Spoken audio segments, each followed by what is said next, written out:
ये था छप्पन भोग वाला दिन जिस दिन मैं गई थी सभी गणेश जी के दर्शन करने के लिए। इस दिन ना सिटी के अंदर एक अलग ही माहौल होता है क्योंकि सभी लोग मिलकर गणेश जी के भोग की तैयारी करते हैं।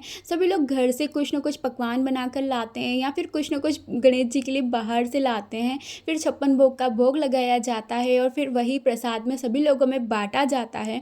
इस दिन एक अलग ही माहौल देखने को मिलता है पूरी सिटी के अंदर क्योंकि गणेश जी की जो अलग-अलग प्रतिमाएँ होती हैं, उन्हें अच्छे से सजाया जाता है। अलग-अलग लाइटिंग, डेकोरेशंस और उनका जो वागा बोलते हैं, उनका जो भी होता है ना कि एक अच्छे से उनको रेडी किया जाता है एक अलग ही तरीके से। फिर वो सारी जगह पे मैंने दर्शन किए गणेश जी के। और सिटी के अंदर ये माहौल जो देखने को मिलता है ना, हर जगह अलग-अलग तरीके की लाइटिंग, बहुत सारे लोग। दिवाली के बाद में ऐसा माहौल सिर्फ़ और सिर्फ़ गणेश जी के उत्सव पे ही देखने को मिलता है। सभी बड़े, छोटे, बुज़ुर्ग सभी मिलकर गणेश जी के लिए कुछ ना कुछ कर रहे होते हैं और पूरी सिटी में यही माहौल देखने को मिलता है। मतलब सभी है ना इतने ज़्यादा अच्छे से गणेश जी के लिए कुछ ना कुछ कर रहे होते हैं और इतना अच्छा लगता है वो सब कुछ देखते हुए। पूरी सिटी का माहौल ही इतना प्यारा होता है ना उस दिन, मतलब देखने लायक होता है। और होता है ना हर एक अलग एरिया में अपने-अपने ग्रुप होते हैं, मंडल होते हैं। जैसे हमारे यहाँ पे महादेव ग्रुप है, उजाला ग्रुप है, हर एक एरिया का अपना एक ग्रुप होता है। फिर वो अपने हिसाब से गणेश जी की प्रतिमाएँ लाते हैं। इस बार भी बहुत प्यारी-प्यारी और सुंदर-सुंदर प्रतिमाएँ आई थी और ये मेरी फ़ेवरेट थी। इस बार जो मुझे सबसे अच्छी लगी वो ये वाली थी क्योंकि ना देखो कितना अच्छा डेकोरेशन प्लस पूरा नेचुरल लग रहा था इसके अंदर। लाइक ये से जो रेत थी और सब कुछ मुझे बहुत अच्छा लगा। फिर ये थे हमारी सिटी के राजा, यहाँ इनको बोलते हैं धनावाव के राजा क्योंकि ये सबसे बड़ी प्रतिमा होती है हमारी सिटी के अंदर। और उसके बाद में फिर अलग-अलग एरिया के जो गणेश जी फ़ेमस होते हैं, मैं वहाँ सभी जगह दर्शन करने गई।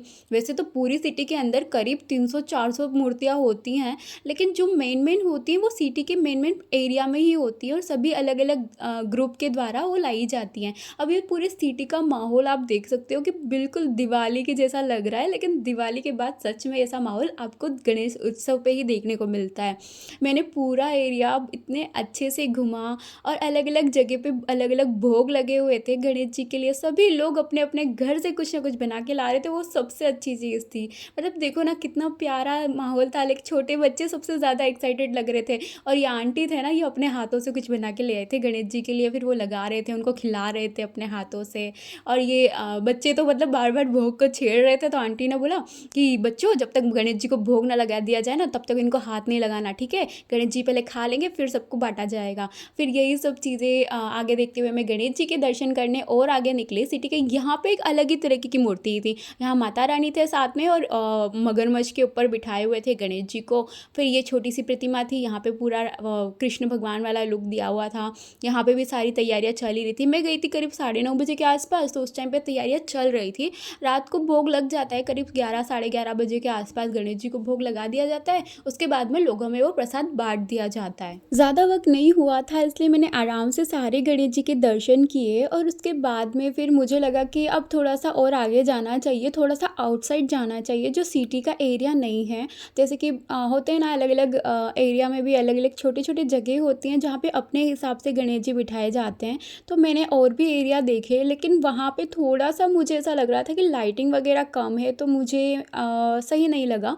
तो फिर मैंने सोचा कि जो दिख रहे हैं मेन वो अभी दर्शन कर लेती हूँ। उसके बाद विसर्जन के टाइम पे तो आपको सारे गणेश जी दिख ही जाते हैं एक साथ, क्योंकि होता क्या है ना कि जब विसर्जन होता है ना, तब सारे के सारे गणेश जी एक साथ लाइन में चल रहे होते हैं। जो बड़े-बड़े होते हैं वो सब साथ में ही होते हैं और उनके जो नगाड़े, ढोलक, उनका जो संगीत है वो साथ में ही बजता है, वो बहुत प्यारा लगता है। विसर्जन कल ही था, तो मुझे और ज़्यादा एक्साइटमेंट था कि आज छप्पन भोग है और कल विसर्जन होने वाला है। ये जो मूर्ति थी ना, ये मुंबई से लाई गई थी। यहाँ पे मेरे कुछ फ्रेंड्स मिले थे मुझे, वो बोल रहे थे कि यार तू कहाँ है, काफ़ी दिनों से नहीं दिख रही है, रहती कहाँ है आजकल? तो फिर मैंने कहा कि यार अभी बस थोड़ा-सा बाहर से आई हुई हूँ मैं। उसके बाद में फिर मुझे ये दिखे रुद्र अवतार वाले गणेश जी। देखो इनको कितना ज़्यादा खतरनाक दिख रहे हैं, इतना ज़्यादा विकराल रूप तो मैंने भी आज तक नहीं देखा गणेश जी का। और यहाँ का जो साउंड था ना, वो भी रुद्र अवतार वाला था, लाइक ना तो ज़ूम, लाइक ना तो बहुत ज़्यादा डरावना टाइप का वैसा था यहाँ का साउंड। और फिर यहाँ की जो लाइटिंग और ये थोड़ा-सा इतना मतलब होता है ना पूरा गर्मी वाला एरिया था, क्योंकि जो लाइटिंग और ये सब डार्क थी ना, डार्क थीम थी यहाँ पे, तो मुझे बहुत गर्मी लग रही थी यहाँ पे। फिर मैंने यहाँ से दर्शन करने के बाद मैं आगे वाले गणेश जी पे गई।